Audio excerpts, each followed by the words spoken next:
The AFL Players Association welcomes today's tribunal decision in which all 34 current and former Essendon players have been cleared of an anti-doping rule violation. We have always been of the view that these players have done nothing wrong, and this has been confirmed by the tribunal today. This decision does not absolve the Essendon Football Club of blame. Players were placed in an unacceptable position that put their health and careers at risk. For over 2 years, these players' lives have been hijacked by this issue through no fault of their own, and today's decision brings a sense of overwhelming relief and vindication of the players' consistent position of innocence throughout this saga. The players have withstood enormous uncertainty, public scrutiny and speculation over their health, their careers and their reputations. This decision finally brings that uncertainty and speculation to an end. I would like to commend the players for the way in which they have conducted themselves over the past 2 years. Players have honestly, candidly and transparently cooperated with the process and can hold their heads high that the decision has cleared them of any wrongdoing. We are relieved this matter is now closed and we as an industry can get on with the footy. We believe this matter provides an opportunity for genuine industry reflection to ensure this type of situation never happens again.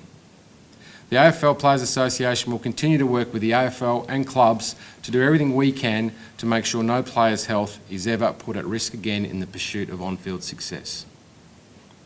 Thank you. Paul, you mentioned that it's time to get on with the footy, but there's a very real chance now that ASADA may appeal this decision. What would your message to ASADA be in the wake or the light of this decision by the tribunal? Look, we understand ASADA have got the right to do that. The tribunal's decision today was obviously very comprehensive. We obviously hope it doesn't go down that path, and I think the football fans and the Australian public are sick of this issue. Let's get on with the footy, as I said. How would you rate ASADA's handling of it, Paul? Look, I'd rather not get into it. I mean, it's been a long, drawn-out process. We've been on the record many times that we would have liked this to have occurred a lot quicker than it has. But I think that at the end of it, the players, through this tribunal hearing, have been vindicated. They've probably had a fair hearing. I won't say a fair process, but a fair hearing.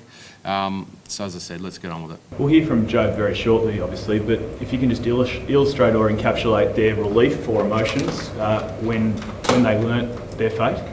Yeah, I mean, huge relief. I guess excitement. I mean, there's a whole lot of things. I mean, the guys, this has been an unbelievable sort of pressure build-up for a couple of years. So, as you would expect, they are incredibly relieved. I think this is... What I've been unbelievably impressed with is just how resilient these guys have been, how they've stuck together, and it's just an amazingly strong group of guys. So I'd expect big things from them on the field this year. So in saying you're wanting to move on, you wouldn't assume any players would be looking for any sorts of damages for the personal stress that they've been through over the last couple of years or anything of that sort? Yeah, look, I mean, the decision's just been handed down. We certainly haven't had those types of conversations. Ultimately that's a matter for every individual player. But look, the decision today is obviously a good one for the 34 players involved. You also mentioned in your statement the responsibility, duty care of the Essendon Footy Club. Where to now for them? Do you think they still need to accept even more responsibility or bear more responsibility for what's taking place? Well, the club has obviously been held accountable from a governance perspective, and that took place some time ago. The club knows that